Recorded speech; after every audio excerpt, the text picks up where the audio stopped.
Hello, this is Lady Boule, and I hope you're having a wonderful day. Thank you for your support. Thank you for subscribing to the channel. Thank you for your thumbs up, for your comments, and thank you for sharing the videos. Thank you for all you do to support the channel. Well, the country is sort of in a slump. Morale is low. We're just having tragedy after tragedy after tragedy, and our spirits need to be lifted. So I'm just thinking about the scripture. This is the day which the Lord has made. We will rejoice and be glad in it. And I want to talk about why I like being an African American. I like being an African American. I hear black people complaining about how hard it is to be black and about racism and about oppression, and we haven't gotten reparations yet, and the immigrants are taking our jobs and they're doing this and they're calling us names. And I think that for me, that's a very weak position to take. I am not triggered by anything an immigrant does. I am an American citizen. We are stakeholders in this country. We have skin in the game. And if we let somebody else come in and make us feel bad in our own country and play the victim to people who came from third world countries, some of them came out of refugee camps, all I can say is you ought to be ashamed of yourself. Furthermore, to allow yourself to be intimidated by or put off by immigrants doesn't say very much about your self-awareness. It underscores the fact that you're not aware of your history and the contributions that your ancestors made to this great nation. So no immigrant can make me feel bad. If anything, I have to restrain myself from saying something to them that might make them feel bad. But I like being an African American for the mere fact that if it weren't for African Americans, there would be no America. It wouldn't be this America. There might be something else, but it wouldn't be this. Our ancestors put this infrastructure in place free of charge. And if nothing else, Black Americans ought to ride on that. So nobody should hold their heads higher in this country than African Americans. Now, it is true. Many of us have squandered a lot of opportunity, and a lot of us cry racism when we really just need to gear up and say, you know what, I'm not taking this, I'm going to deal with this, I'm going to handle this, because sometimes when we think things are racist, they really might be racist, but they might not be racist. I can think of a number of times when I was working with white people. Things would happen between the white people. And I would stand back and say, now, if that happened to a black person, if they did that to a black person, we would call it racism. But the white person just calls it the price of doing business and keep it moving. So I had learned, and I have learned after many, many years and many, many tears, I learned that it is not what you go looking for in life. It is not even about other people in life. It's who you are. It's how you show up in life. That is what really makes the difference. So that is the first thing that I like about being African American. I like the lessons that I've learned when I have gone into situations thinking that I was at a disadvantage or that I wasn't good enough or that I couldn't do it, but I got in there and I stuck with it.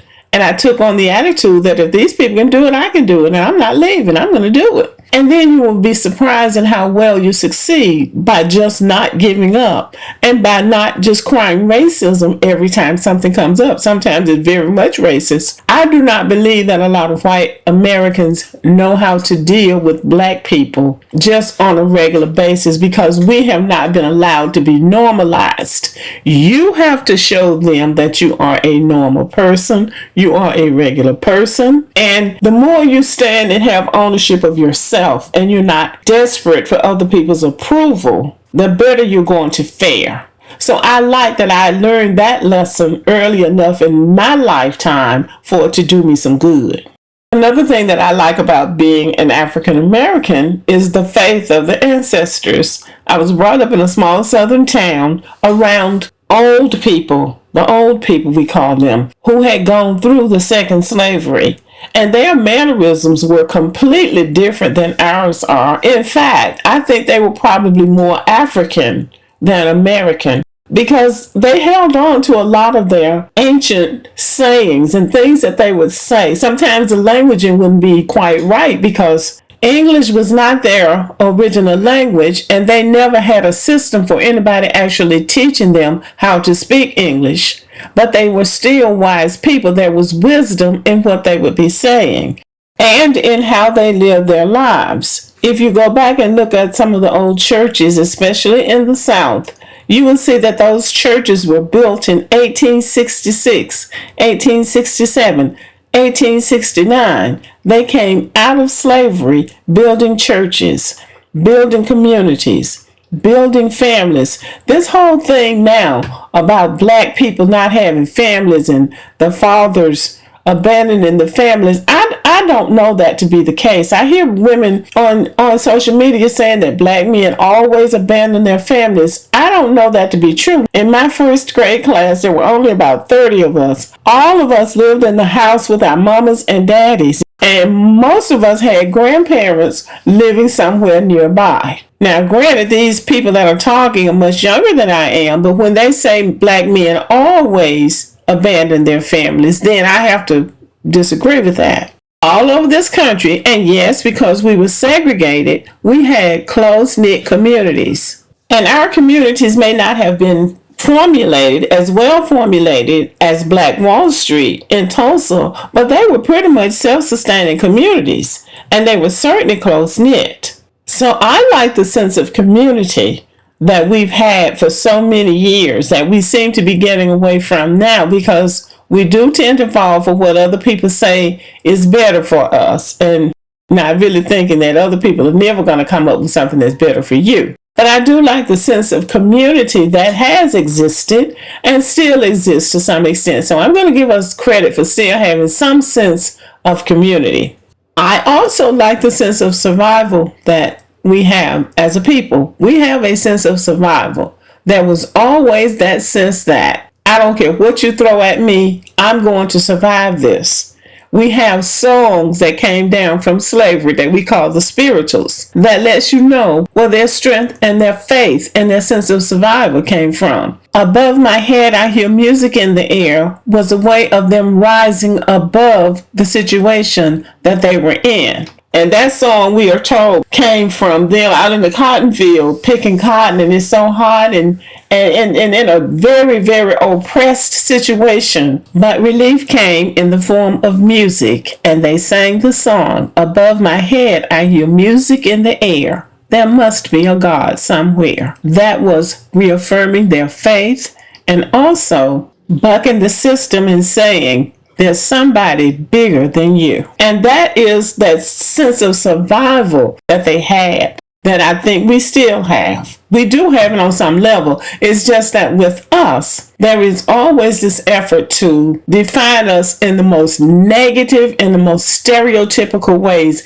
And that is why these immigrants come over here doing that, because America has fanned that concept, that narrative out across the world, that we are the worst people on the face of the earth. But we have such a strong survival instinct that in spite of all of that, somehow we'll rise above the ashes like the phoenix. And you'll elect a black president, or you'll have a black person doing something so extraordinary that the world can't believe it. So that sense of survival is one of the things that I really love about being African American. Now, about the term African American, I know that many of us have soured on that word because of the Africans who come here and either want to co-opt that word, or they want to say, well, you're not an African. These are mostly West Africans and Nigerians, to be specific, although others may do it too. First of all, we don't need anybody's permission to call ourselves African Americans.